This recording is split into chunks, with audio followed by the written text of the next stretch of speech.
It's like right in the middle. Is it So on if you're us too? standing, I looked at the viewfinder. If you're standing on the side, you're positive. Oh, she's moving. Now I know why. Yeah. And then what? When the slideshow, you guys will move it back that way. Yeah. Okay. Yeah. So are you getting Dave and me? I'm getting. Yeah, all three of you are there. Perfect. All right. Well, now you're just out of it. Now you're out of it, Mom. Where I need to be. You can stand Like on the other side of Dave. Yeah, she needs to be able to talk to We me. can just move over. We'll switch.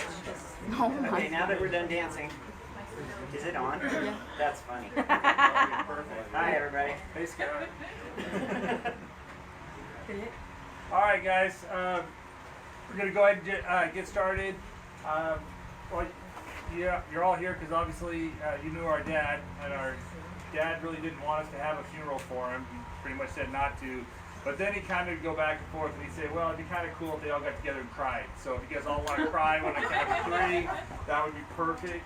I'll count later. So we really appreciate all you guys coming out here today to celebrate our dad, Tim Shaver's life. I'm Tony, for those of you that haven't met me before.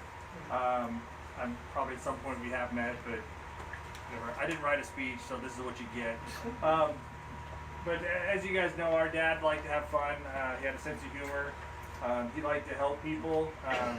There's a lot of things that I see I'm thankful for that I learned from him, that I see in myself, that, he was always that guy that anybody needs help, he'd be there to help fix things. And I do that stuff, and I think about him when I am helping somebody with house projects or cars or different things like that. But he was he's a really cool guy. He was a great dad, good friend for all of us. I think one of the things I loved most about him was the fact that he was humble. Although he pretended not to be, right? He always pretended to be arrogant. Yeah, I grew up with knowing the words to the song, "Lord, it's hard to be humble when you're perfect in every way." He would sing that all the time as he's combing his hair, right? I don't know if anybody ever heard him sing that, but it's like, but there was that other side of him that, as I got to know him as an adult and we would talk, and he had this thing that I just loved, that he would always tell me whenever I was dealing with a situation in my life, and I could go to him and we could talk about it, and what he'd always tell me, "You know what, my advice is worth exactly what you're paying for it," which was usually nothing because he was buying lunch, so I wasn't even into it for the lunch. So that made sense, right?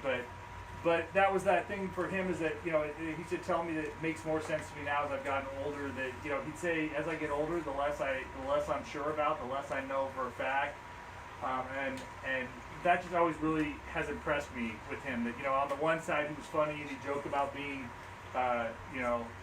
perfect in every way, because he knew he wasn't, and so that was just his sense of humor, his sarcasm. And sometimes when my partner at work met him and he comes off like an asshole, that was him intentionally coming off like an asshole to hide the fact that he's not an asshole, and I just thought that was funny, that was kind of what he would do. I really appreciate you guys all being here. It's been really hard for us, not having him, and just kind of the way that things went down with his health dropping so fast. We thought we'd have more time, and than we did when we moved him out here.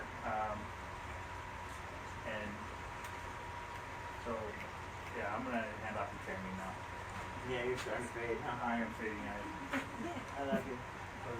Hi, guys. Thank you so much for coming. I really do appreciate it. My dad was my best friend. He was my world.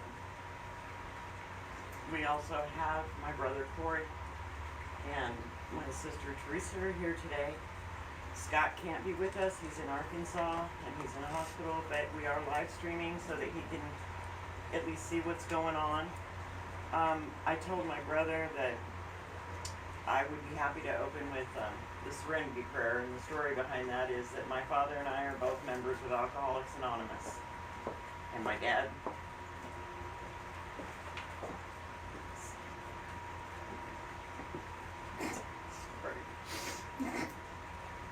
So Dad had a certain way that he would do the Serenity Prayer with her. No, he celebrated 38 years. Oh, 38 years, okay. In November, and I just celebrated 25 in March. And when we go to AA meetings, we always open with the Serenity Prayer, and we always close with the Lord's Prayer. But as we got older and more comfortable, I guess, in our alcoholic quirkiness, he helped me change it up a little bit. So I'm going to do it the way my dad liked to do it. And it was just simple. It was, God, grant me the serenity to accept the things I cannot change. If that's all your stuff, give me the courage to change the things that I can. That's all my stuff. And the wisdom to know the difference between your stuff and my stuff. And I just would say that, and it made so much more sense than just a simple question. It let me know I can't control anybody but me. I'm responsible for me. And he helped me to live that and to understand it. And he was my mentor and my hero. Thank you. Just for being here. I don't remember. I did the program. I don't remember what's in it, but I think Next you saw one's- that it could be anything. Opportunity for the It's the kids. It's your guys' turn to share stuff. Okay, so Corey, do you want to say anything, Corey? This was your dad.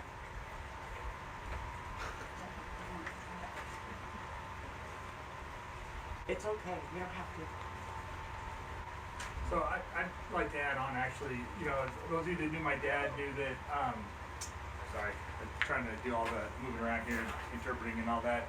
So I spent 23 years as a parole officer in my career. Now I've spent the last 10 years teaching criminal justice for kids who want to go into it.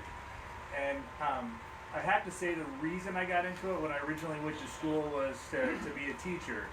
And then I took this internship in this summer to be a parole officer intern. I had no idea what I was getting into. And there was, my first day there was this, well, I had my mentor, Stu Kilby, told me that, well, your first thing you're going to do today is there's a lady coming in thinking that she's going into work release, but she's tested positive for drugs.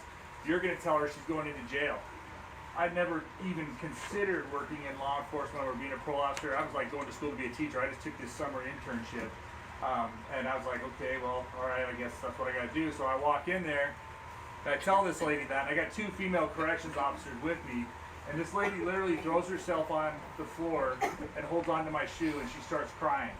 And she's sobbing, and she's begging me not to send her to jail. And I'm like, I'm the intern, man. They just told me to give a message. I don't even know what's going on. But I then had to wait for CPS to come take the kids and all of that, and I go back to Stu, and Stu's like, well, what do you think of our job? And I'm like, your job sucks. I don't want nothing to do with this, right? He goes, well, she's going to be your project case for the summertime, and your job is to get her to go to AA, NA. Your job is to get her into drug and alcohol treatment, into parenting classes, help her find a job, and get back up on her feet. And so I spent 3 months, and that was basically, I had a lot of other things I was doing, but that was my main thing. And at the end of that summer, this was back in 1991, you know, she had a job working at a factory for $15 an hour, medical benefits. She had her kids back. She'd done the parenting classes. She'd been sober for 3 months and had gotten involved in these things. And it really, that was what impacted me. I wanted to be a teacher because I wanted to impact kids like my coaches had with me. But then I saw this opportunity because I watched what drugs and alcohol did to my family, and with my dad and with my sister. They were basically an inspiration. I was thinking a lot about my sister when I was dealing with this lady, and over the years, you know, when I was doing this job, that was my main thing, is I could go back to Dad and we could have lunch and we could talk about things. And what I noticed was a lot of officers I worked with would get very bitter and angry. They would become frustrated because, like, the person would keep relapsing on drugs, right? And I had a drug treatment guy that we had this joke one time, because I had this guy that he relapsed like every day, and the guy's like, well, you can't really call it a relapse until he's had a period of time where he's sober. So I'm like, all right. But the thing was, what always gave me hope was watching my dad and my sister and how they dealt with that, and the fact that they made it through, and the fact that my dad had this thing that he used to say, and I'm sorry I keep using these swear words, but you know, that's my dad, that's how he would talk. But he would say, Tony, to be honest with you, I'm an instant asshole. All you have to do is add the alcohol. right? And when he'd say that to me, it made sense. When I was out in the community and I was dealing with somebody who was being obnoxious and other officers might get frustrated and angry, I would realize, hey, this person's on something. And they have a family that loves them and cares about them. And that when this person's not on something, they are a completely different person. And I found that. I had guys on my caseload for 10 years. And I knew when they weren't using, they were super smart, intelligent, great conversations. They were nice people. But if they relapsed and they came in and they were being a jerk, then I knew, okay, it's time for us to do a test, right? But I just have to say that my dad was such a huge inspiration to me because I could talk about that with him. And I'd ask him, I said, how in the world do you do this? That you have alcohol in your house for your friends and family. People come over there and he'd have alcohol for other people. And I was like, how in the world do you do that and not drink? And just his willpower and the fact that he said, I know what happens when I drink and I'm not willing to go there, right? But he wasn't judgmental on other people. He wasn't like, oh, well, none of you guys can have alcohol because I'm an alcoholic. That wasn't his thing. He was so accepting of people and that. And it was just amazing. But it was a true inspiration for me in all those years that I worked and some of the stuff I got to do related to drug treatment programs and other things really came about because of the inspiration of both my dad and my sister and their exposure. I was lucky. I was the only one of my family that didn't try drugs and didn't get into alcohol. Well, I got drunk one time in high school, to be honest. My mom thought I had the flu because I would never drink, but I was sick for 3 days. I'm pretty sure I had blood alcohol poisoning, and that pretty much told me I don't want to drink anymore. So that was the one. That was the one. I was the whip, right? You just don't know how to do it. Yeah, I didn't know how to do it right. I was untrained. My sister left and didn't train me before she left. So I don't know. I just those of you guys that know my dad know what I'm talking about. He was a great guy to spend time with. I learned so much from him about fixing things. I mean, the guy taught me.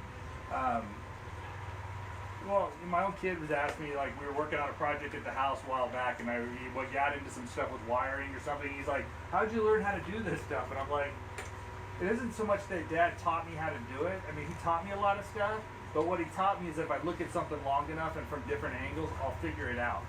That, you know, that problem-solving thing, which is what I try to pass on to my students now, is saying, you know, the things that Dad taught me in his humble way was, I don't know, but I'm going to figure it out. And that's what he would do. He'd spend hours, you know, and next thing you know, he's made some part that came from the factory that was plastic. He's made one out of wood or out of metal and replaced it, and it works. And he just was very creative like that.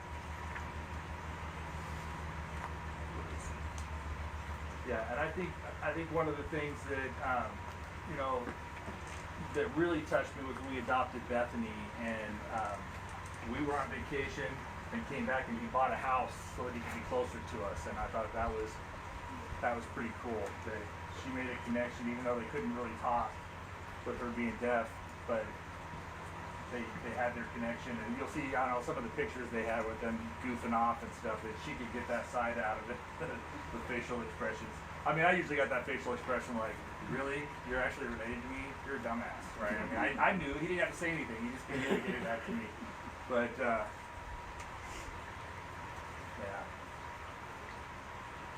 I remember the first time that he met Terry, and I was just all smitten, you know. It's like, now you have to go meet my dad, because my dad's my best friend, and if you don't pass the dad test, you're out of here.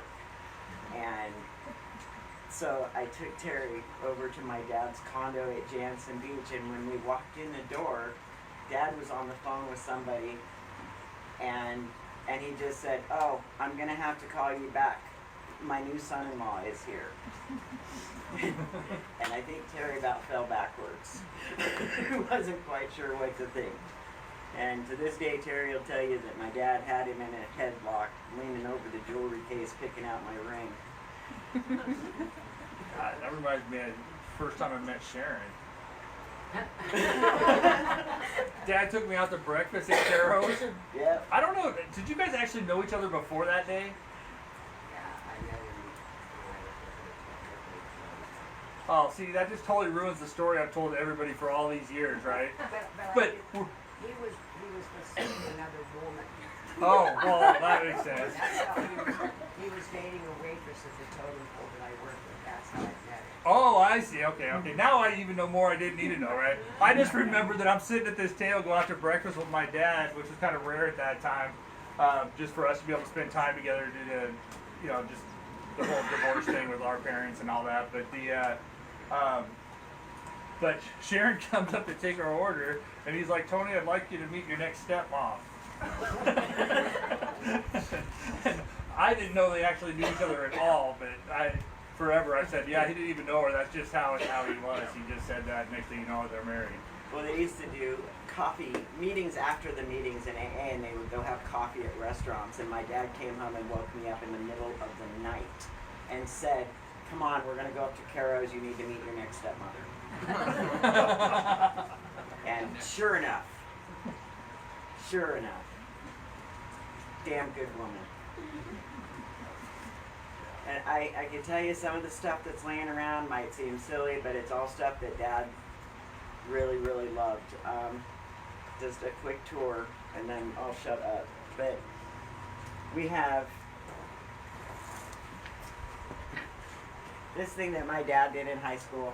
If you look at it, it's old Snagglepuss, and it's tiny, tiny little pieces of paper that he glued together. And he actually gave it to my mom in high school. I forgot about that part. Thanks. Sorry, I got out of the thing. I don't care about reading any. Over here we have a pan of rocks.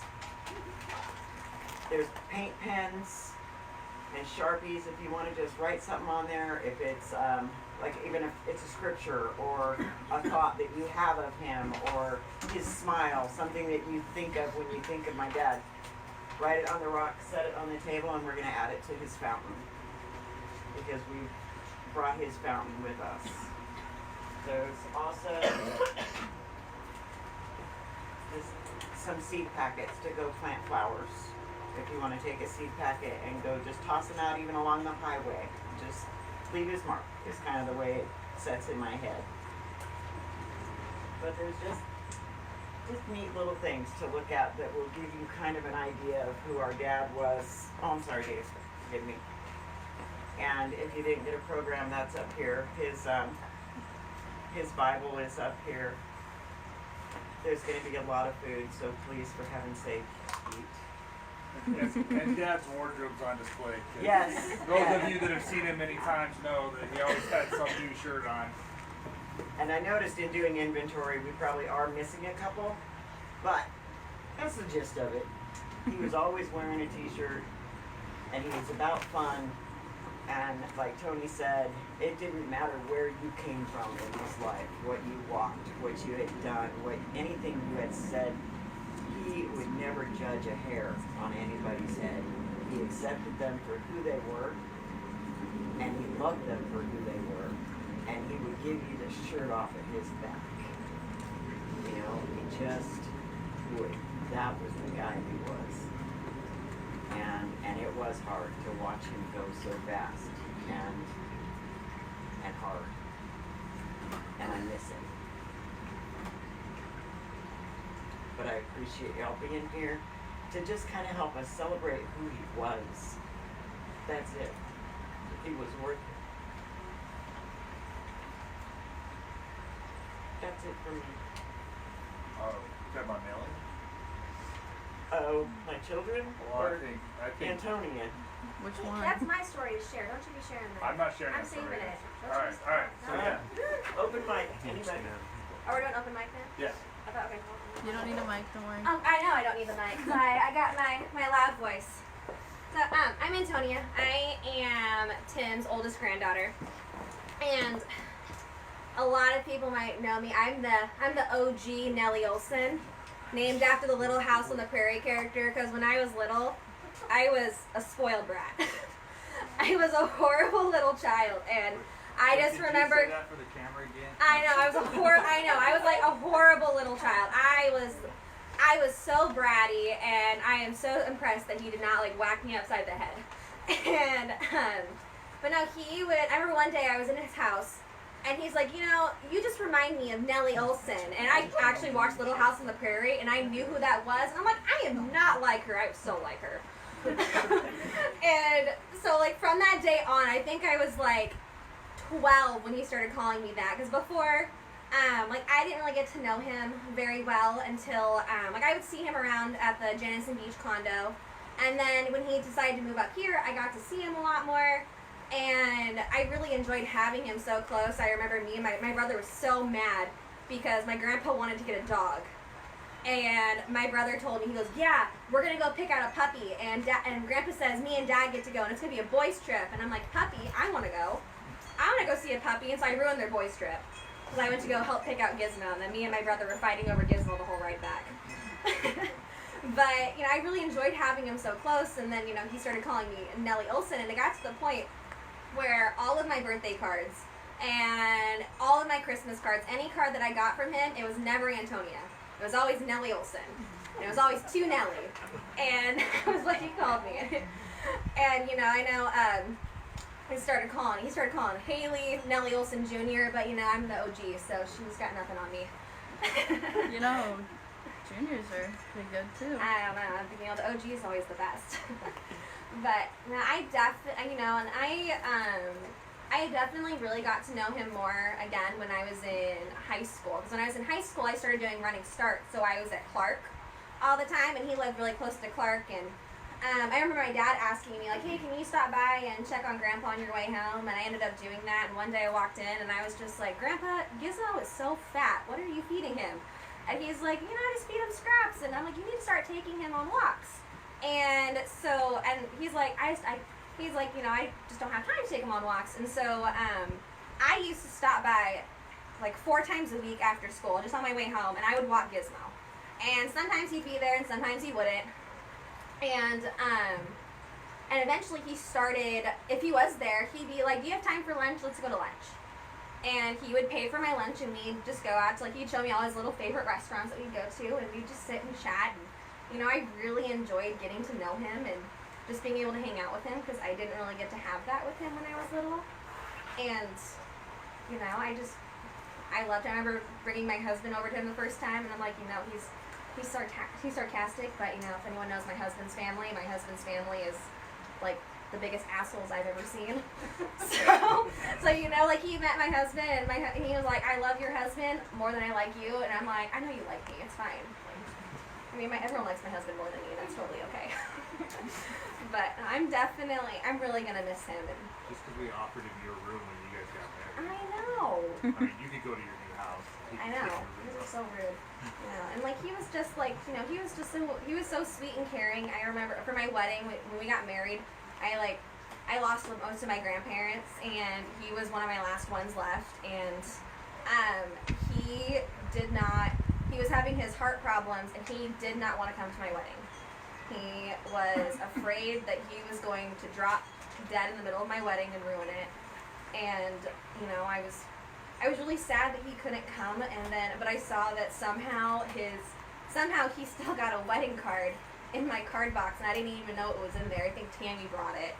And I saw it, and, you know, he was that kind of person who, I know Tammy was telling me, he's like, he had to go to Hallmark.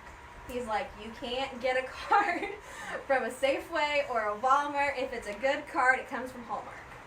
Because those are the best cards. And it was like the sweetest thing ever. And, you know, he put on that really gruff exterior, but he was really one of the sweetest people, and I'm really going to miss him. You're welcome.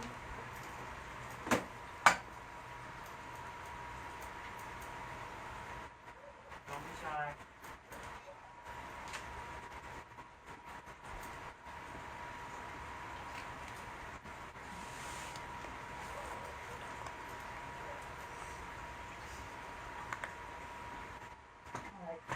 Okay. Black Debbie's beating you, I think. Oh my goodness. You guys can both. The Debbies can both go up there. Hi, Yeah, we're together. I'm Debbie. And I'm Debbie. I'm neighbor Debbie. I have a quick story. Mom. When Tim bought his house, he hadn't moved in yet, and my in-laws were in town, and I told him just to go ahead and drive, park your car in his driveway. Excuse me And, a second, Debbie. Can you guys hear her? Yes. Okay, just making sure. So he comes riding up on a scooter, and I'd never met him before. And when he come up, I go, are you the new owner? He goes, yes. And I go, oh my gosh, I'll have my in-laws move the car. And he goes, yeah, don't ever let it happen again. And I'm like, oh my gosh. And then he started laughing. He says, I'm just kidding. And then the next thing he said to me, or I said to him, I go, oh my gosh, it's so nice to have a normal person moving in here, because there was renters that were like really bad. He goes, what makes you think I'm normal? I go again, I'm like, oh my gosh. But in 12 years, we became the best of friends. He was my rock. We spent almost every day together, and I'm gonna miss him so much. No, you could talk. So much to say. I first started, I met Tim about 25 years ago. We worked together at Spencer's. And how I got to be closer to him was, he used to always come to work with one of those big ice coolers. And I'm like, is that your lunch? And he goes, yeah. I go, well, what you got in there? That's a Jeffro Bodine lunch pail. He just started laughing. From then, it was just, we were like inseparable. I've known him for a long time.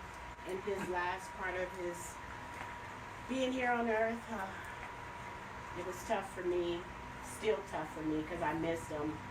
I was basically there every day to check on him, even when he wasn't sick. His birthday was May 7th, mine was May 6th, and we always joked about that. He was like, yeah, you need to respect me because I'm older. But it's a part of me missing, and it'll always be a part of me missing, but I know he's in a better place, and I love you.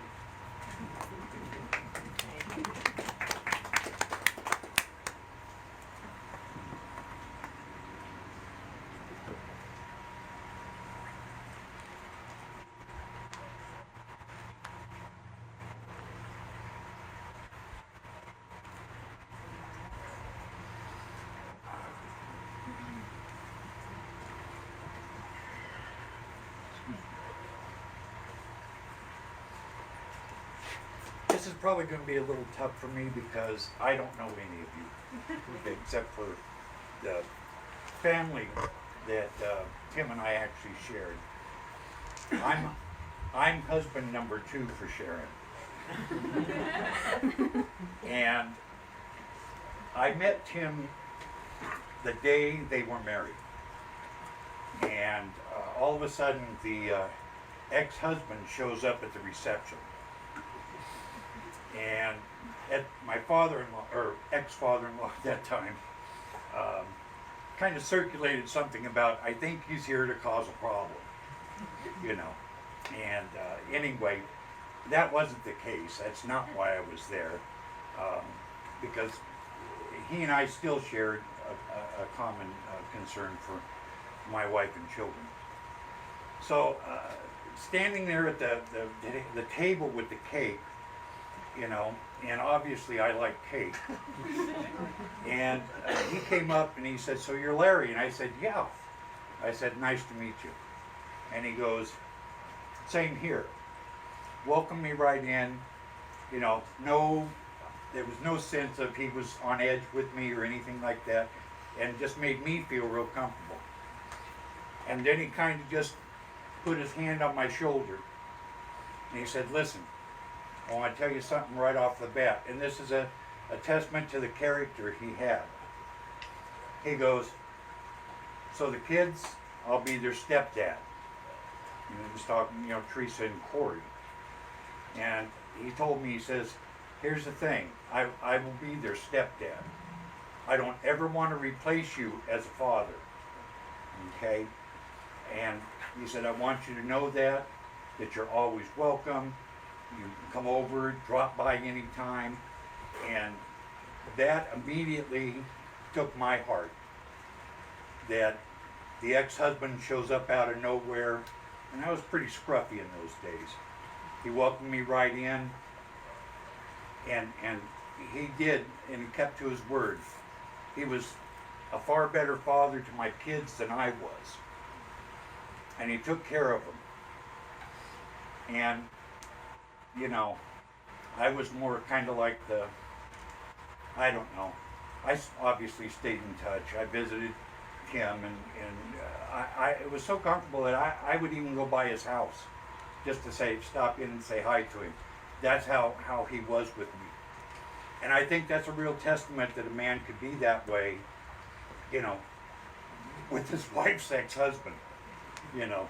And I just thought that that's probably a little story that not anybody would know, but I just think it's a real credit to who he was, you know. And he's passed a lot of that on, and those kinds of feelings and whatnot, to my children. And I just really appreciated the man far more than I think anybody that knows me could ever imagine. Thought I'd share that with you guys.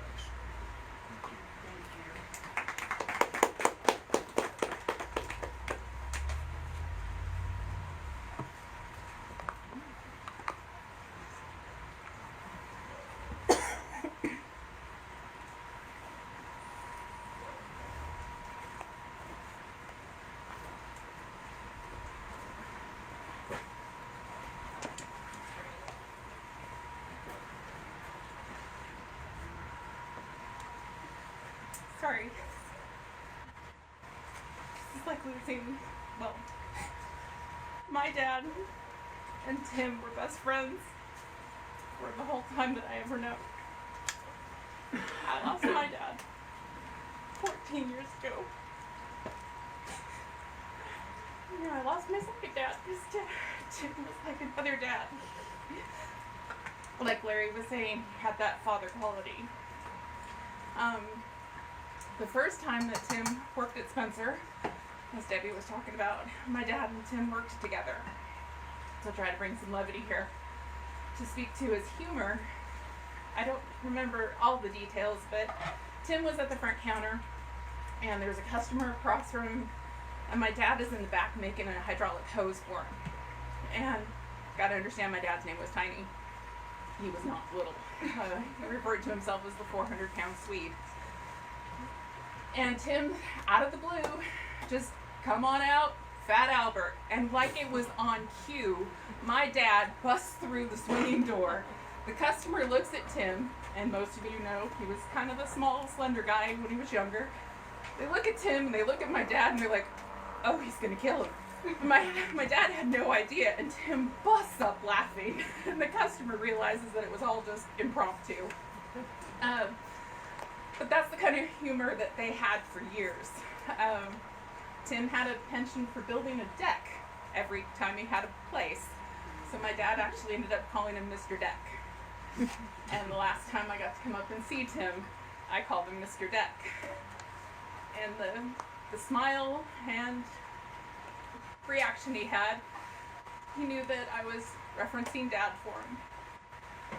And as much as I miss him, and I will miss him, I do take comfort that there are some pictures of them at functions before my dad passed, where my dad was in a scooter, and Tim is just kind of standing over him, and they're just talking, and they're candid shots that neither one of them knew were taken, but at two different functions, the same exact position.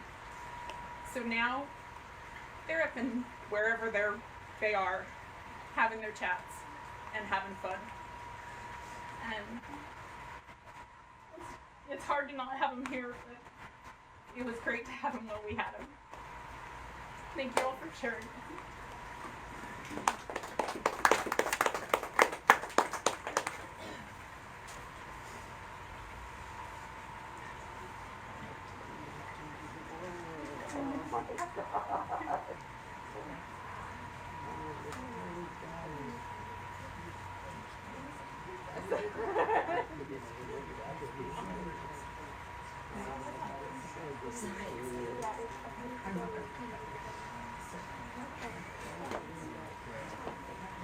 Yeah.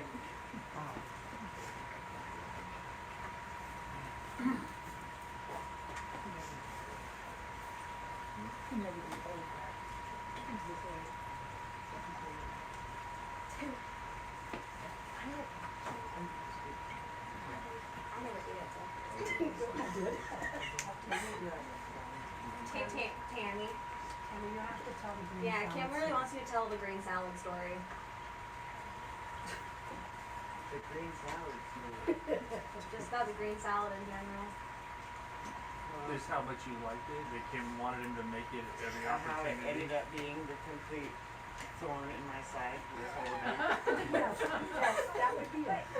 Green salad. That Kim was so upset that Tammy didn't make the green salad. I that she I don't even know what the green salad is. It's like Okay, so it's like a It's disgusting. in for Christmas.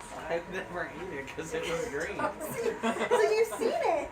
I've seen it. So but that's I what don't know. it was. I don't know the story. No one ever though. touched it. It's a pistachio pudding. Is that No, what it is? it's not. It's not. No. The jello. Jello. Yeah. So my dad was famous for making sure that every holiday he brought his green jello salad. And it is an old recipe, and as far as he knew, none of us had ever heard of it. It was his, and it was lime and lemon jello, and Philadelphia cream cheese, and marshmallows, and crushed pineapple. And at Christmas, it had maraschino cherries. Only at Christmas? Only at Christmas, Zach. Only at Christmas. Zach Because would he know. needed the red. So, this was his recipe, and I am the only one that had it written down. And I was going to make it for today because it's one of his favorites, and he was so proud of it. And I had it so that I could buy the ingredients for it 2 days ago.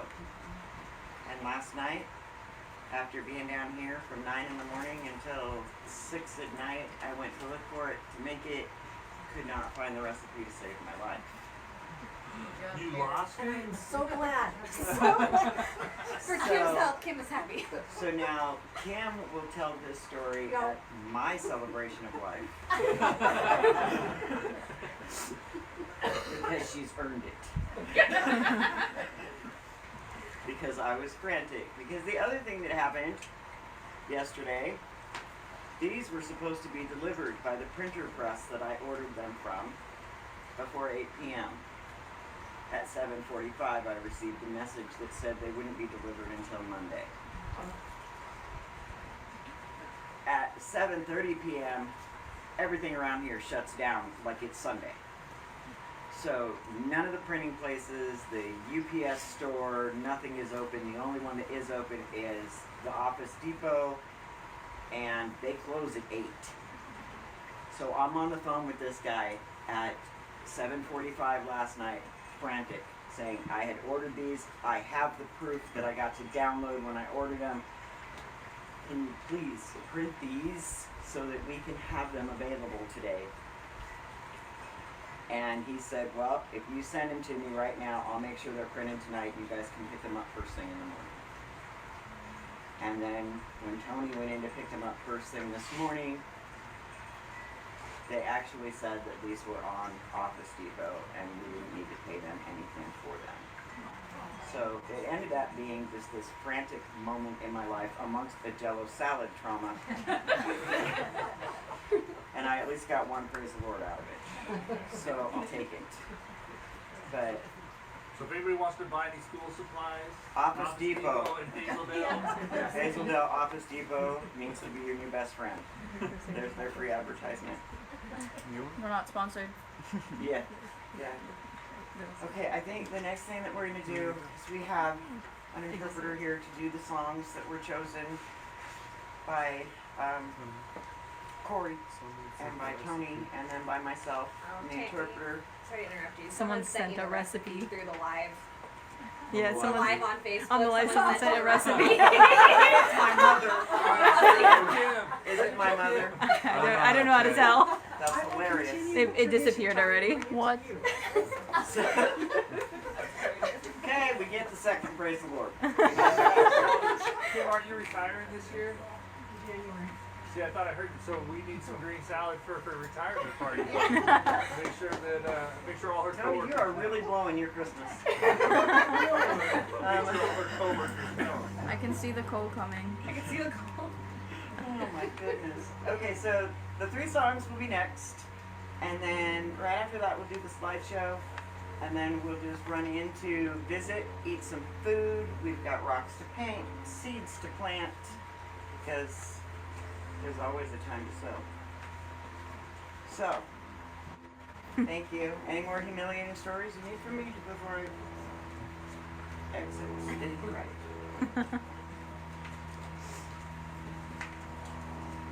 Tony, you got the music, right?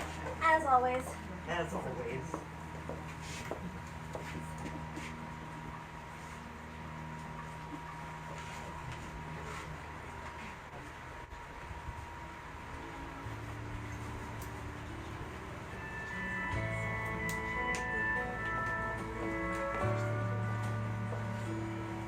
When a single mom goes out on a date with somebody new, it always winds up being more like a job interview.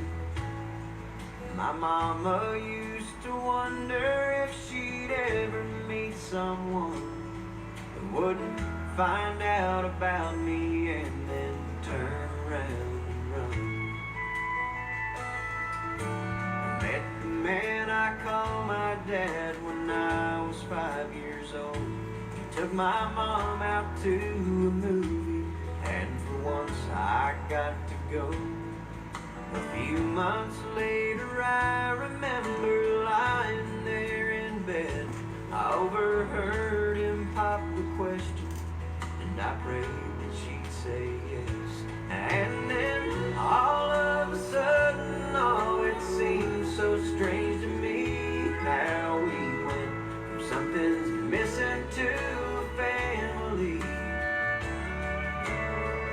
Looking back, all I can say about all the things he did for me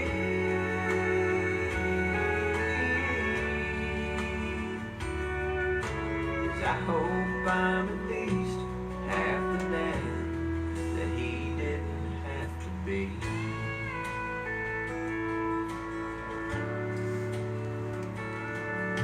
I met the girl that's now my wife about 3 years ago. We had the perfect marriage, but we wanted something more. And now here I stand surrounded by our family and friends, crowded round the nursery window as they bring the baby in. And now all of a sudden, oh, it seems so strange to me how we gone from something's missing to a family. Looking through the glass, I think about the man that's standing next to me.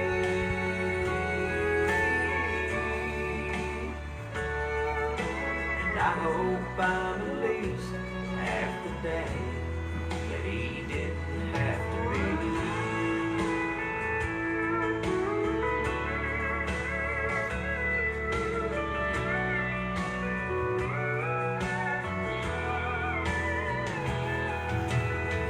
Looking back, all I can say about all the things he did for me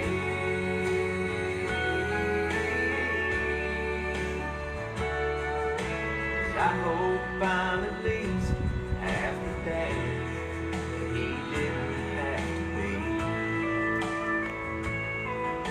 Yeah, I hope I'm at least half the dad that he didn't have to be. Because he didn't have to be.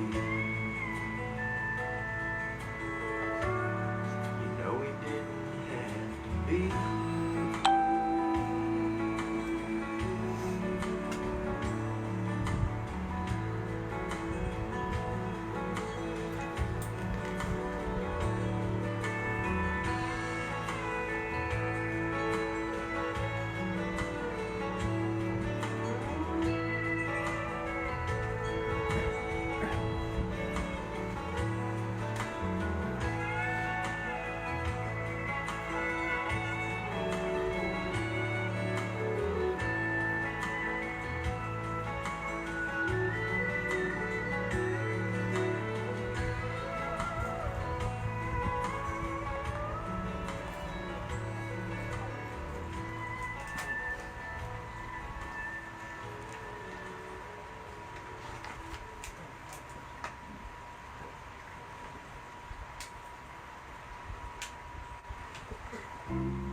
get where I'm going, on the far side of the sky,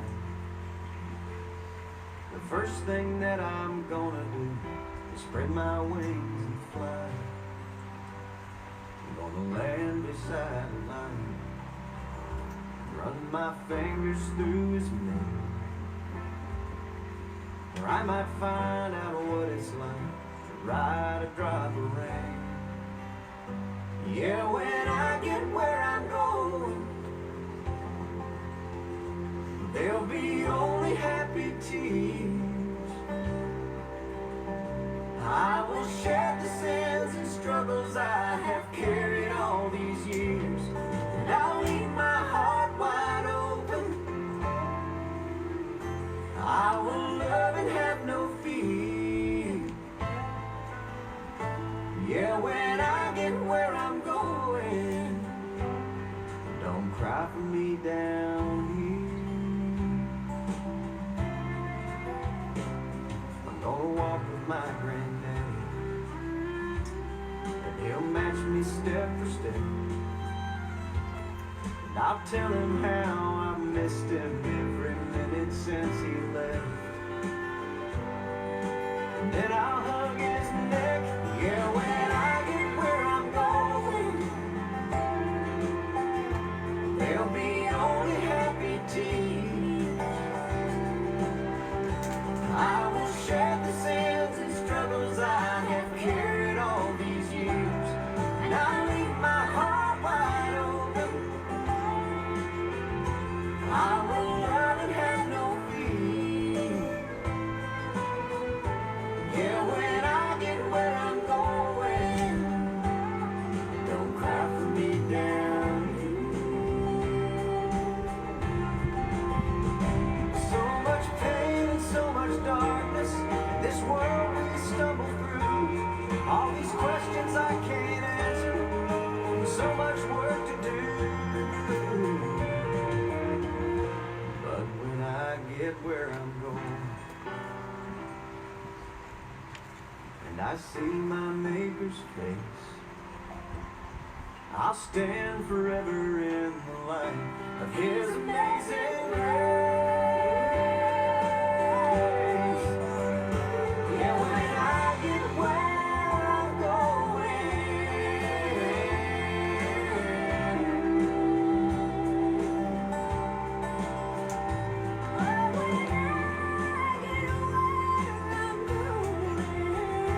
there'll be only happy tears.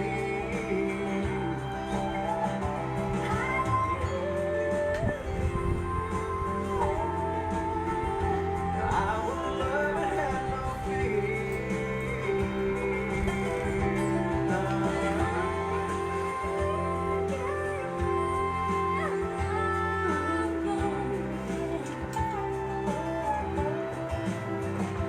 Yeah, when I get where I'm going.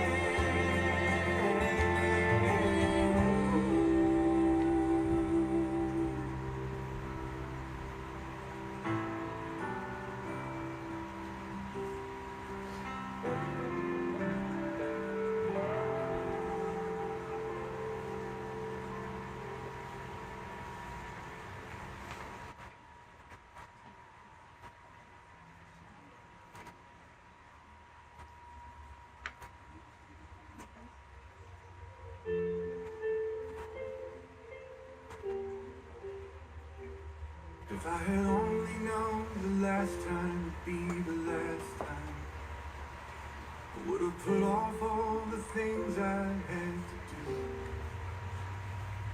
I would have stayed a little longer, held on a little tighter. Now what I'd give for one more day with you.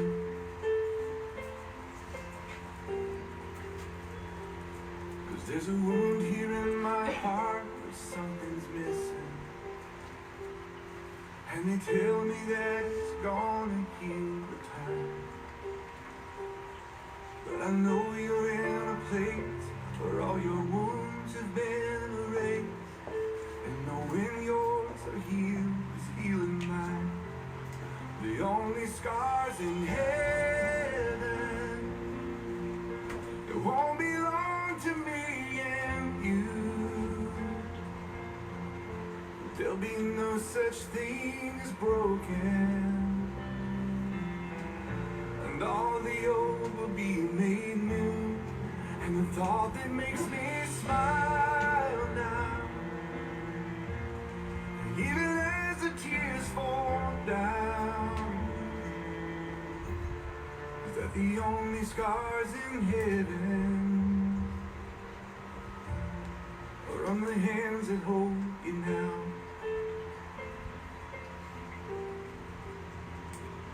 I know the road you walked was anything but easy. You picked up your share of scars along the way. Oh, but now you're standing in the sun. You fought your fight and your races run. The pain is all a million miles away. The only scars in heaven that won't belong to me and you. There'll be no such thing as broken, and all the old will be made new. And the thought that makes me smile now, even as the tears fall down,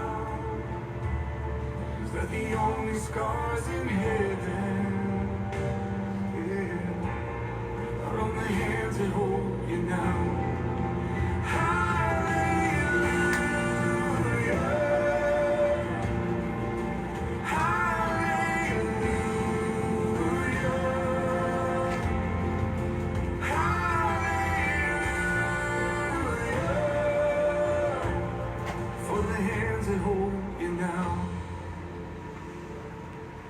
Not a day goes by that I don't see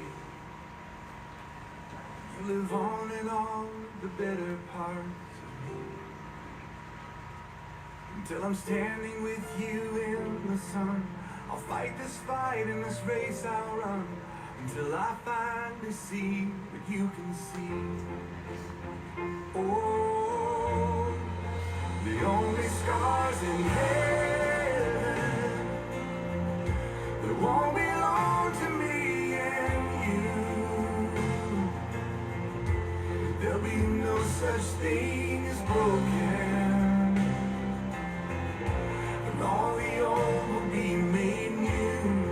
And the thought that makes me smile now, and even as the tears fall down, is that the only scars in heaven are on the hands that hold you now.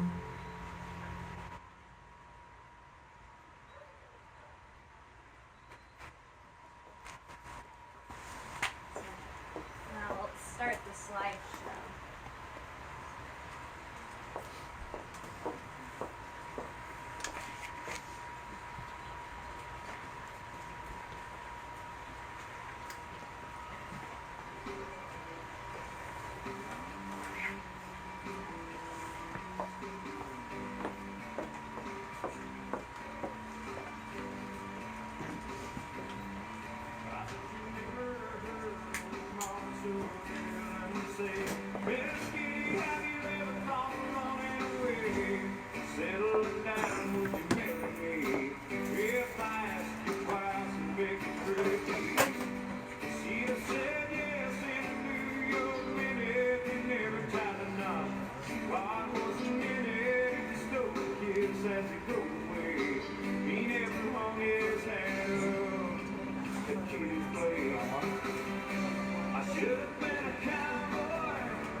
Sidekick with a funny name, running wild with the heels chasing, yes,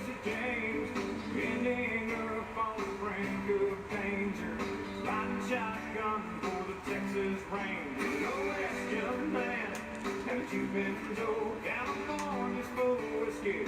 Women and ghosts sleeping out all night beneath the desert stars. Dreaming my eye and a prayer in my heart. I should have been a cowboy. I should have learned to roll ride. Wearing my six shoes, riding my pony on a cattle drive. Stealing the young girls' hearts, just like Gene Roy, singing those campfire songs. Oh, I should have been a cowboy.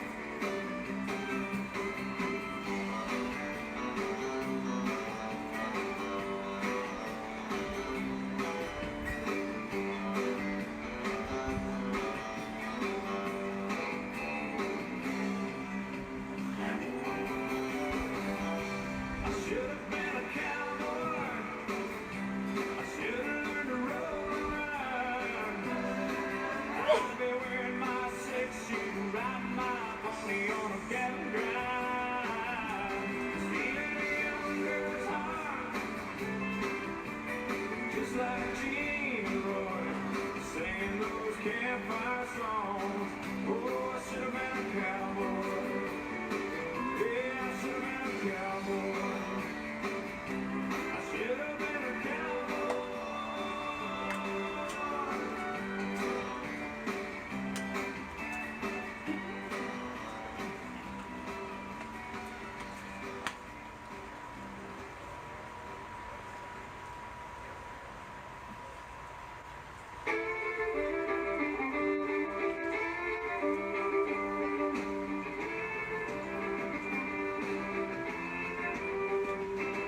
Well, we grew up down by the railroad track, shooting BBs at old beer cans. Choking on the smoke from a Lucky Strike, somebody lifted off of his old man. We were football flunkies, southern rock junkies, cranking up the stereos. Singing loud and proud to give me three steps, simple man ain't Curtis Slow. We were big and low.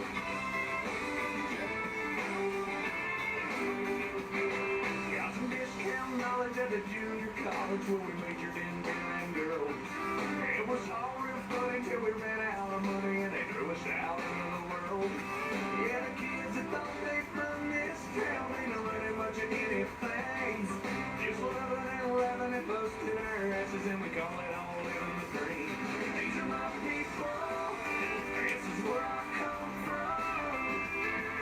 We're giving this life everything we've got and then some. It ain't always pretty, but it's real.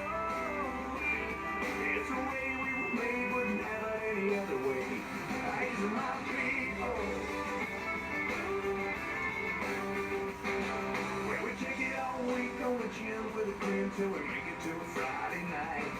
And it's church league softball, holler about a bad call, preacher breaking up the fight.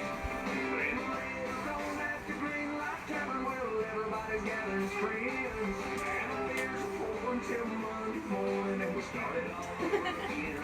These are my people, this is where I come from. We're giving this life everything we've got, and then some. It ain't always pretty, but it's real. It's the way we were made, wouldn't have it any other way. These are my people. We fall down and we get up. We walk around and we talk tough. We got heart, we got nerve. And even we are a bit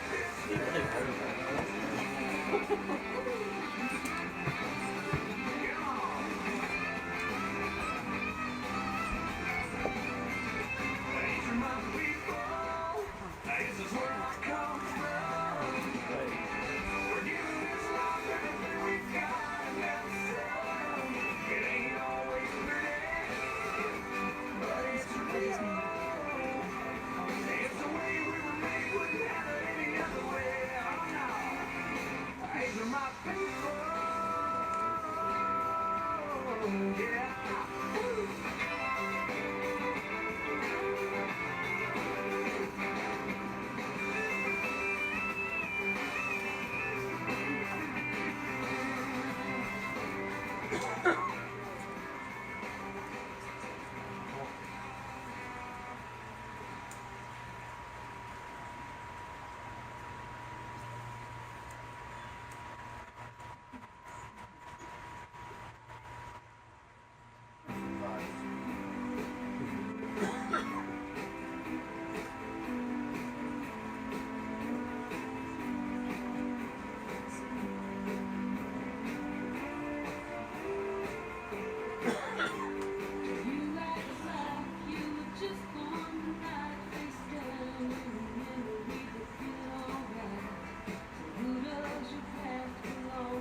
for hanging out as well? Yes. Always. I've been hanging out a lot of books. No, that's the first one I noticed.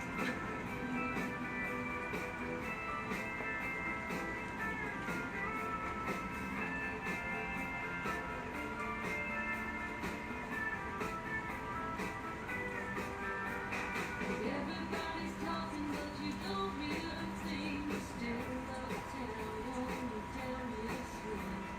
Boulevards empty, why don't you come around? Maybe you're so great about sneaking downtown. Spending your dimes to be someone you're not. Just say you're looking for something you might have forgot. Nobody called to say you're leaving alone. There's a fool on every corner when you're trying to get home. Just tell them you're trying to cure a 70-year race. See what else you can talk to. Boys say, when is he gonna give us some room? Girls say, God, I hope he comes back soon. Tell me you're trying to cure a 70-year race. See what else you can talk to. Boys say, when is he gonna give us some room? Girls say, God, I hope he comes back soon.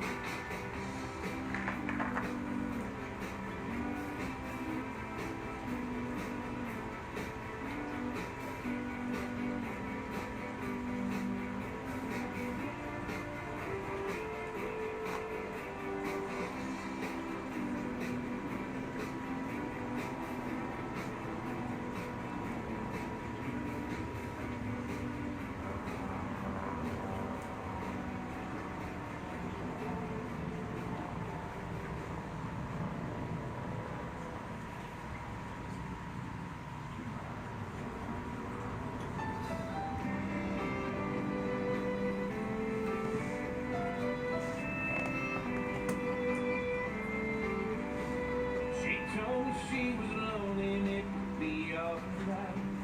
Happy ever after, only met one night. So we saddled up and sat and rode off for the morning sun. Oh, somewhere between the neon and the morning sky, I saw that I was falling for those deep blue eyes, and I couldn't help but wonder, could this woman be the one?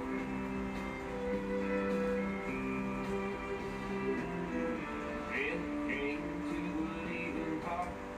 The shape of beauty nearly had my heart, but a cowboy's always got somewhere.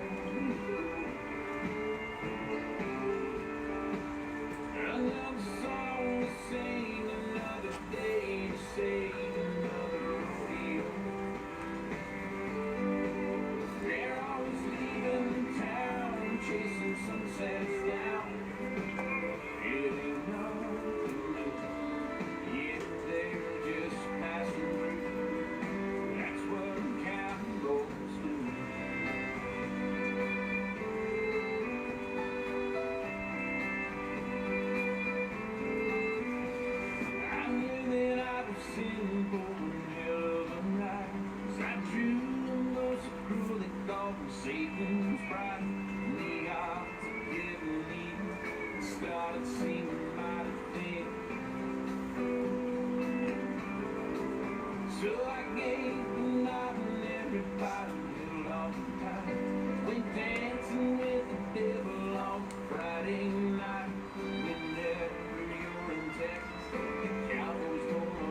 years old. My mama told me, go make yourself some friends or you'll be lonely. Once I was 7 years old.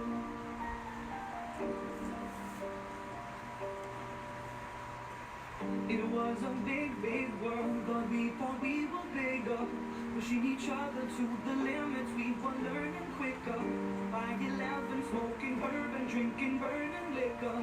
Never reached, so we were out to make that steady figure. Once I was 11 years old, my daddy told me, go get yourself a wife or you will be lonely. Once I was 11 years old.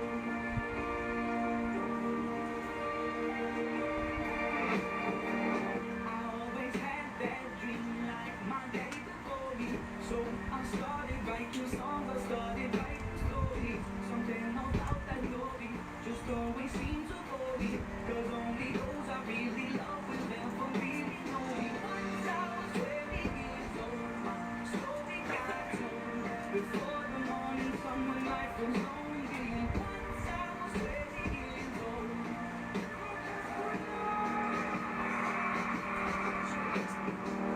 I only see my goals, I don't believe in failure. 'Cause I know the smallest voices, they can make it major. I got my boys with me, at least those in favor. And if we don't meet before I leave, I hope I'll see you later. Once I was 20 years old, my story got told. I was frightened by everything I saw before me. Once I was 20 years old.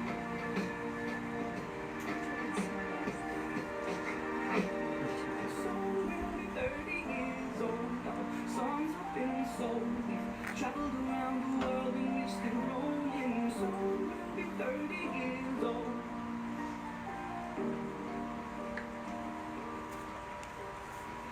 I'm still learning about life. My woman brought children for me, so I can sing them all my songs and I can tell them stories. Most of my boys are with me, some are still out seeking glory, and some I had to leave behind. My brother, I'm still salty. Soon I'll be 60 years old. My daddy got 61. Remember life, and then your life becomes a better one.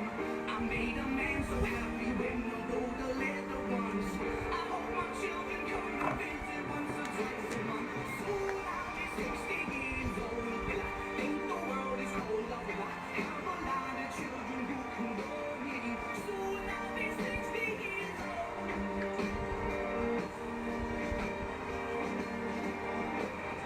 Soon I'll be 60 years old. Will I think the world is cold, or will I have a lot of children who can bore me?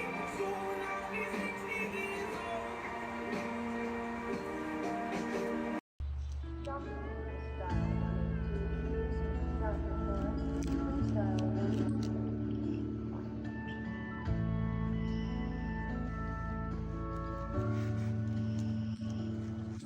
When a single mom goes out on a date with somebody new, it always winds up feeling more like a job interview. My mama used to wonder if she'd ever meet someone who wouldn't find out about me and then turn around and run. I met the man I call my dad when I was 5 years old, and took my mom out to a movie, and for once I got to go.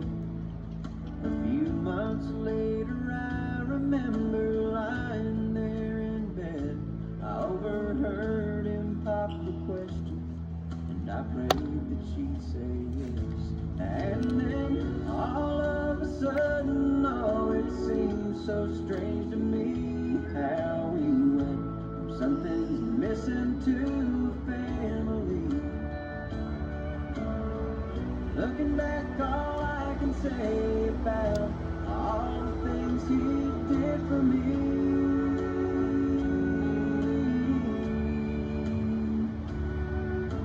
is I hope I'm at least half the man that he didn't have to be.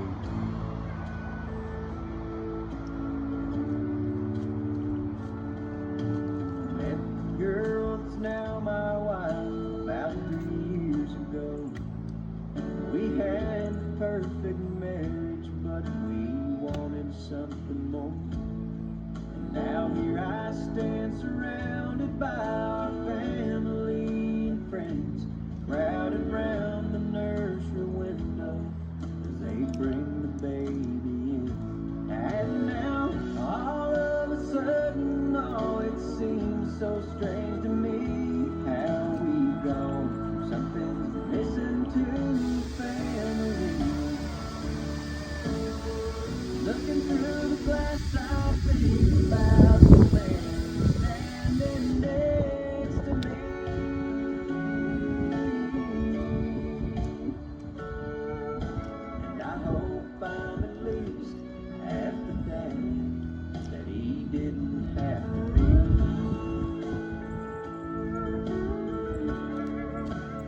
Looking back, all I can say about all the things he did for me.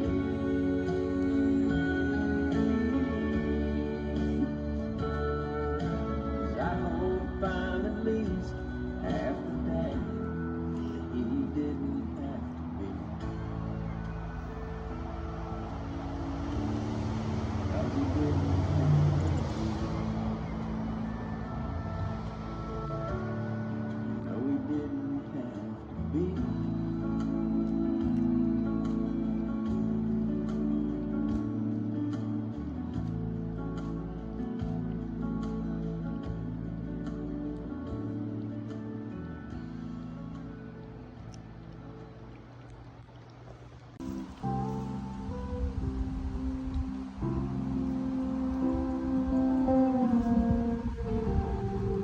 When I get where I'm going, on the far side of the sky, the first thing that I'm gonna do is spread my wings and fly. I'm gonna land beside a lion, run my fingers through his neck, or I might find out what it's like to ride a drop of rain. Yeah, when I get where I'm going, there'll be only happy tears. I will shed the sins and struggles I have carried all these years, and I'll leave my heart wide open. I will love and have no fear. Yeah, when I get where I'm going, don't cry for me down here. I'm gonna walk with my granddaddy, and he'll match me step for step. And I'll tell him how I've missed him every minute since he left. And then I'll hug his neck. Yeah, when I get where I'm going, there'll be only happy tears. I will shed the sins and struggles I have carried all these years, and I'll leave my heart wide open. I will love and have no fear. Yeah, when I get where I'm going, don't cry for me down here. So much pain, so much darkness in this world we stumble through. All these questions I can't answer, so much work to do. But when I get where I'm going, and I see my Maker's face, I'll stand forever in the light of His amazing grace. Yeah, when I get where I'm going,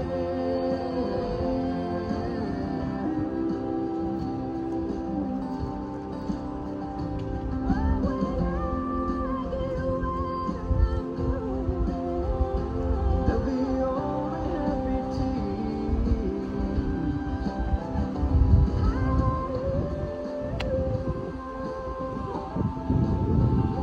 I will love and have no fear.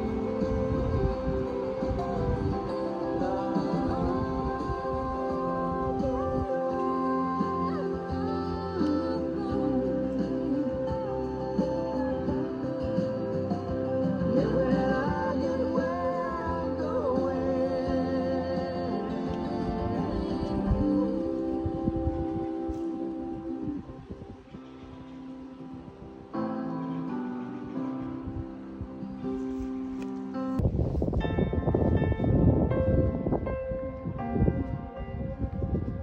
If I had only known the last time would be the last time, I would have put off all the things I had to do. I would have stayed a little longer, held on a little tighter. Now what I'd give for one more day with you.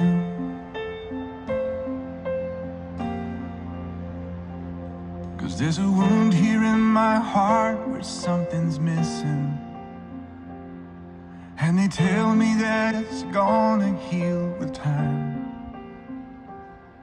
But I know you're in a place where all your wounds have been erased, and knowing yours are healed is healing mine. The only scars in heaven that won't belong to me and you. There'll be no such thing as broken, and all the old will be made new. And the thought that makes me smile now, even as the tears fall down, is that the only scars in heaven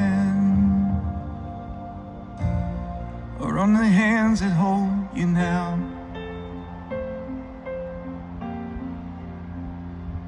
I know the road you walked was anything but easy. You picked up your share of scars along the way. Oh, but now you're standing in the sun. You fought your fight and your race is run. The pain is all a million miles away. The only scars in heaven that won't belong to me and you. There'll be no such thing as broken, and all the old will be made new. And the thought that makes me smile now, even as the tears fall down, is that the only scars in heaven, yeah, are on the hands that hold you now.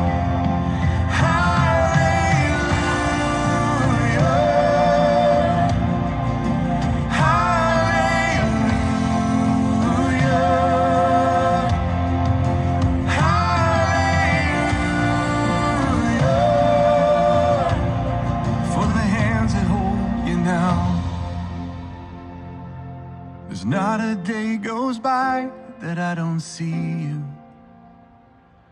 You live on in all the better parts of me. Until I'm standing with you in the sun, I'll fight this fight and this race I'll run, until I finally see what you can see.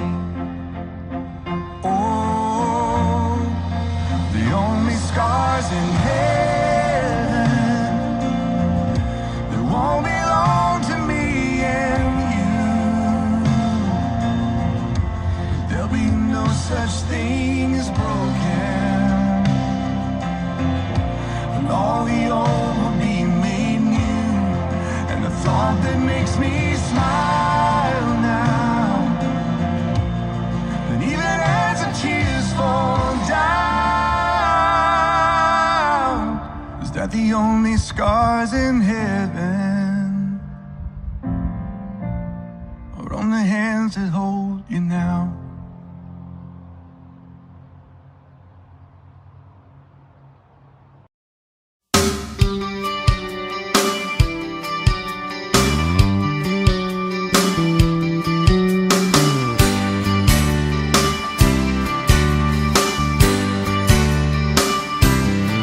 I bet you never heard old Marshall Dillon say, Miss Kitty, have you ever thought of running away? Settling down, would you marry me? If I ask you twice and beg you pretty please. She'd have said yes in a New York minute. They never tied a knot, his heart wasn't in it. He just stole a kiss as he rode away. He never hung his hat up at Kitty's place. I should have been a cowboy, I should have learned to rope and ride, wearing my 6-shooter, riding my pony on a cattle drive, stealing a young girl's hearts, just like Gene and Roy, singing those campfire songs. Oh, I should have been a cowboy. I might have had a sidekick with a funny name, running wild through the hills, chasing Jesse James, ending up on the brink of danger, riding shotgun for the Texas Rangers. Go west, young man, haven't you been told? California's full of whiskey, women and ghosts, sleeping out all night beneath the desert stars, with a dream in my eye and a prayer in my heart. I should have been a cowboy, I should have learned to rope and ride, wearing my 6-shooter, riding my pony on a cattle drive, stealing a young girl's hearts, just like Gene and Roy, singing those campfire songs. Oh, I should have been a cowboy.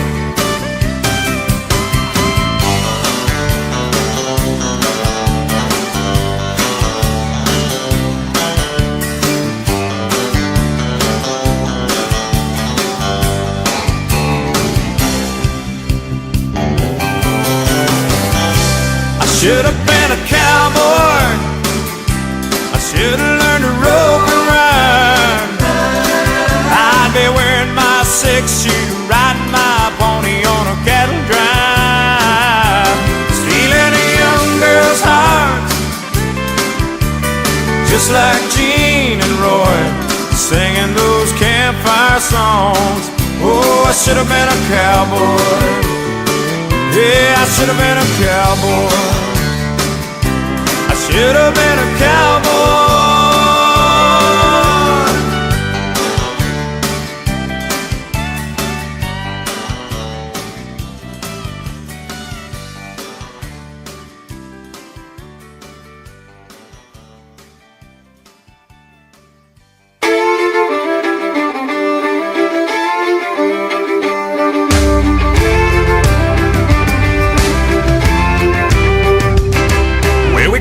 Down by the railroad track, shooting BBs at old beer cans, choking on the smoke from a Lucky Strike somebody lifted off of his old man. We were football flunkies, southern rock junkies, cranking up the stereos, singing loud and proud to Give Me 3 Steps, Simple Man, and Curtis Slow. We were good, you know.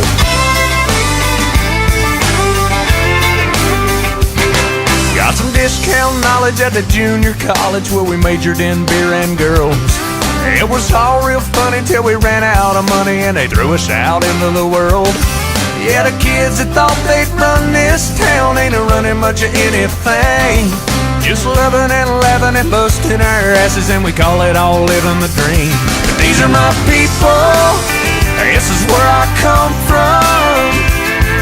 We're giving this life everything we've got and then some. It ain't always pretty, but it's real. It's the way we were made, wouldn't have it any other way. These are my people. Well, we take it all week on the chin with a grin till we make it to a Friday night. And it's church league softball, holler about a bad call, preacher breaking up a fight. Then later on at the Green Light Tavern, well, everybody's gathering as friends, and the beers are pouring till Monday morning, and we start it all over again. And these are my people, this is where I come from. We're giving this life everything we've got and then some. It ain't always pretty, but it's real. It's the way we were made, wouldn't have it any other way. These are my people. We fall down and we get up. We walk around and we talk tough. We got heart and we got nerve, even if we are a bit disturbed. Woo. Got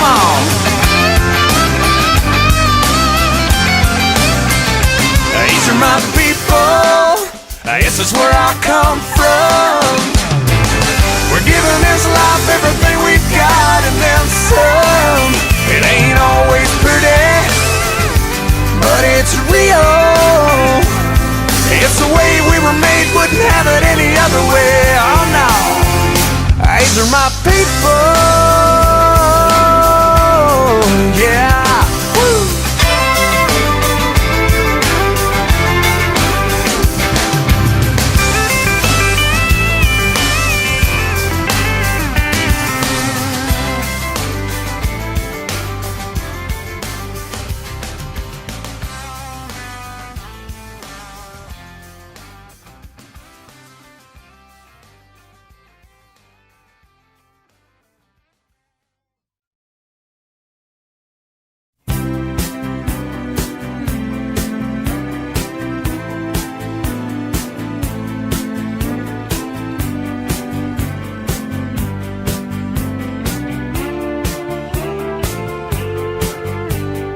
You act like you were just born tonight, face down in a memory, but feeling alright. So who does your past belong to today, baby? You don't say nothing when you're feeling this way. The girls in the bars thinking, who is this guy? But they don't think nothing when they're telling you lies. You look so careless when they're shooting that bull. Don't you know heartaches are heroes when their pockets are full? Tell me you're trying to cure a 7-year ache. See what else your old heart can take. Boys say, when is he gonna give us some room? But girls say, God, I hope he comes back soon.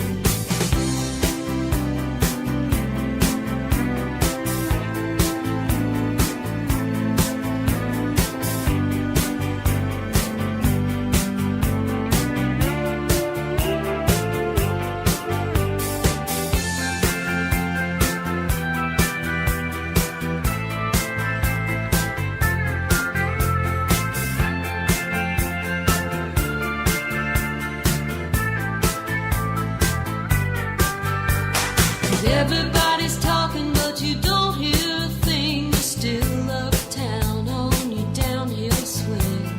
Boulevard's empty, why don't you come around, baby? What is so great about sleeping downtown? There's plenty of dives to be someone you're not. Just say you're looking for something you might have forgot.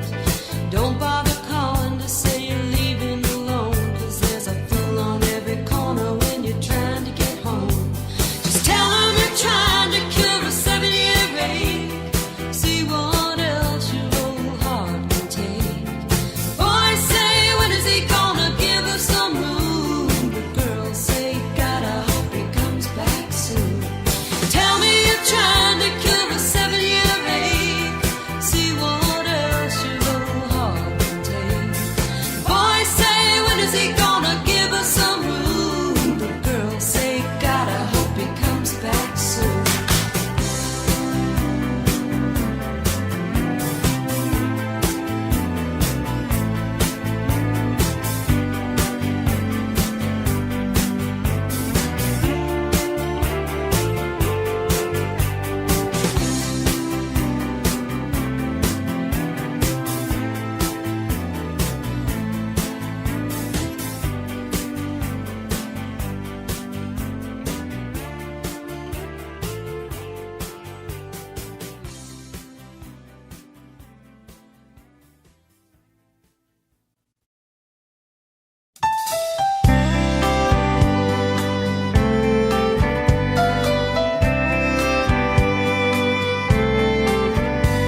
She told me she was lonely and it would be alright if happy ever after only meant one night. So we saddled up and sat and rode off for the morning sun. Oh, and somewhere between the neon and the morning skies, I saw that I was falling for those deep blue eyes. And I couldn't help but wonder, could this woman be the one?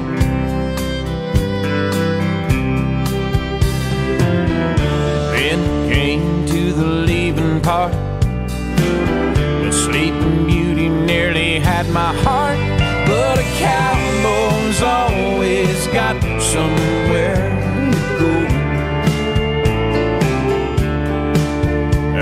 Another song to sing, another day to save, another rodeo. They're always leaving town, chasing sunsets down. It ain't nothing new, yeah, they're just passing through. That's what cowboys do.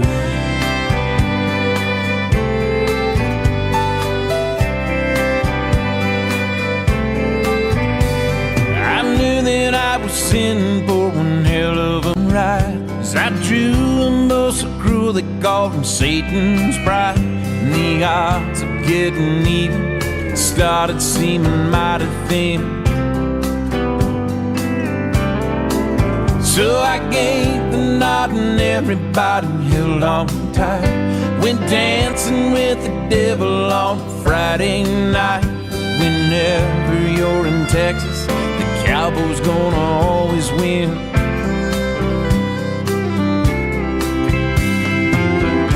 Then it came to the leaving part. Well, leaving Texas always breaks my heart, but a cowboy's always got somewhere to go. Another song to sing, another day to save, another rodeo.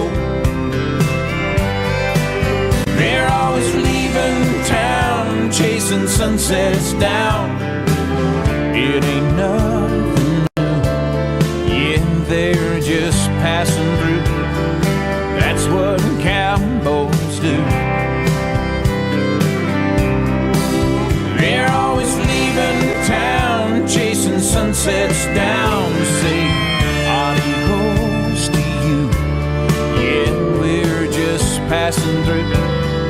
That's what cowboys do.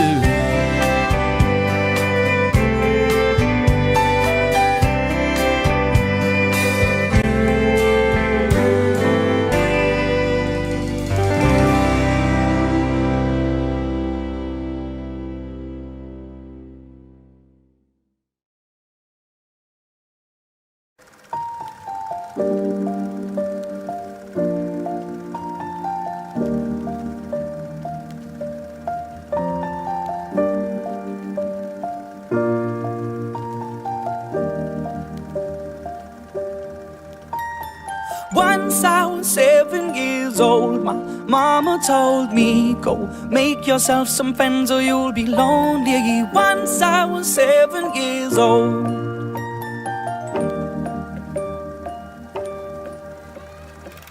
It was a big, big world, but we thought we were bigger, pushing each other to the limits. We were learning quicker.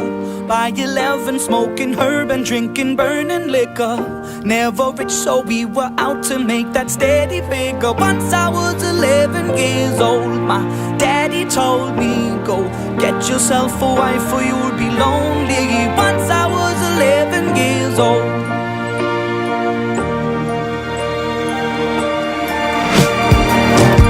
Always had that dream like my daddy before me. So I started writing songs, I started writing stories. Something about that glory just always seemed to bore me, cause only those I really love will ever really know me. Once I was 20 years old, my story got told before the morning sun when life was lonely. Once I was 20 years old.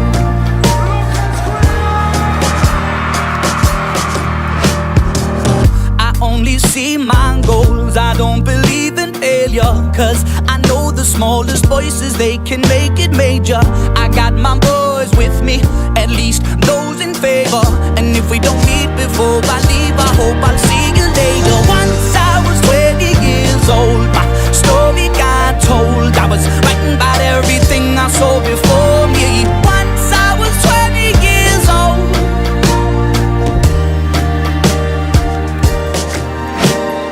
Soon we'll be 30 years old. Our songs have been sold. We've traveled around the world and we're still roaming. Soon we'll be 30 years old.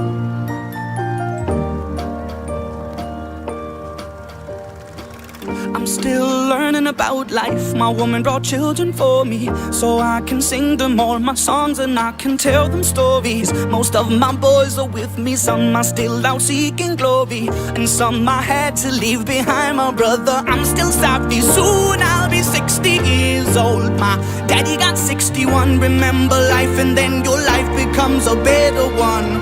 I made a man so happy when I wrote a letter once. I hope my children come and visit once or twice a month. Soon I'll be 60 years old. Will I think the world is cold, or will I have a lot of children who can bore me? Soon I'll be 60 years old.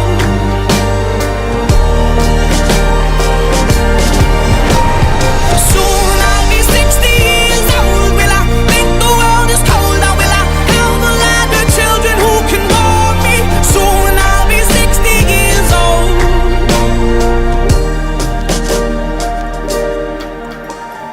Once I was 7 years old. Mama told me, go make yourself some friends or you'll be lonely. Once I was 7 years old.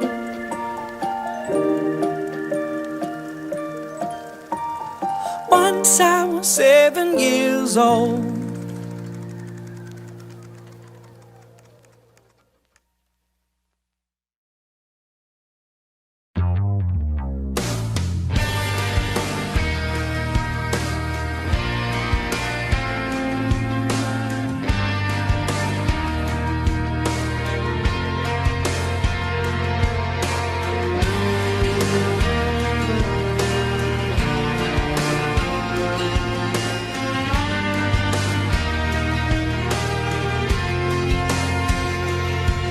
I hope you never lose your sense of wonder. You get your fill to eat, but always keep that hunger. May you never take one single breath for granted. God forbid love ever leave you empty-handed. I hope you still feel small when you stand beside the ocean. Whenever one door closes, I hope one more opens. Promise me that you'll give faith a fighting chance. And when you get the choice to sit it out or dance, I hope you dance. I hope you dance. I hope you never fear those mountains in the distance. Never settle for the path of least resistance. Living might mean taking chances, but they're worth taking. Loving might be a mistake, but it's worth making. Don't let some helping heart leave you bitter. When you come close to selling out, reconsider. Give the heavens above more than just a passing glance. And when you get the choice to sit it out or dance, I hope you dance.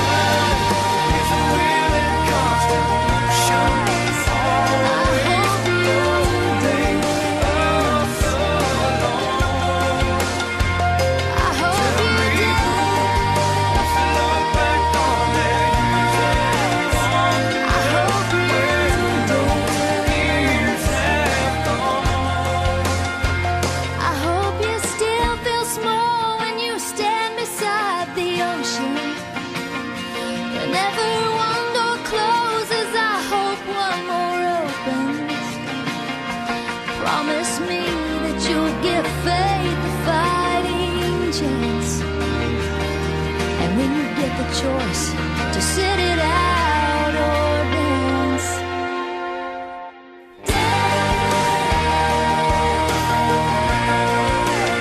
I hope you dance. I hope you dance. I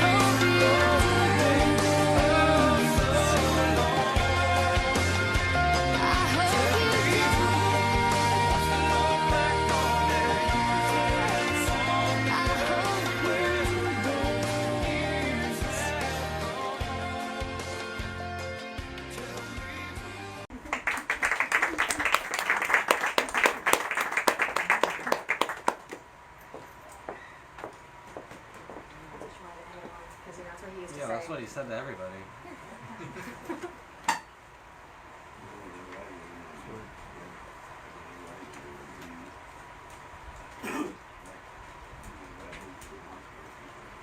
Thank you. I know that that was long to sit through, but I appreciate it. It was like some of our best times, and it showed a lot of the people that loved him, and he loved a lot of people. We're gonna go ahead and we will close with the Lord's Prayer. Hopefully everybody knows it. We can all just say it together. I'd appreciate that. And then we're gonna break for food. And as my father always said, every time you departed his presence, I'm glad you got to see me.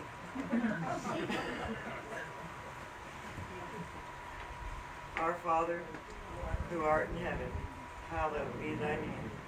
Thy kingdom come, thy will be done, on earth as it is in heaven. Give us this day our daily bread, and forgive us our trespasses as we forgive those who trespass against us. And lead us not into temptation, but deliver us from evil. For thine is the kingdom, and the power, and the glory forever. Amen. Break bread. Tell stories, tell lies, anything that he would love. Just do it. Except keep your clothes on. Oh, and a huge, huge thank you to our interpreters, Dave and James, both. We couldn't have included everybody without them, so thank you guys very much.